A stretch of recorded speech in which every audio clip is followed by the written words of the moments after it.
A magnitude 6.5 earthquake near Kandin, Garzê, Sichuan, China, was reported only 17 minutes ago by the German Research Center for Geosciences, GFZ, considered one of the key international agencies that monitor seismic activity worldwide.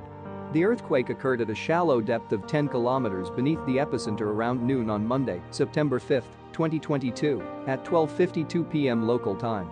The exact magnitude, epicenter, and depth of the quake might be revised within the next few hours or minutes as seismologists review data and refine their calculations, or as other agencies issue their report. A second report was later issued by the European Mediterranean Seismological Center, EMSC, which listed it as a magnitude 6.2 earthquake.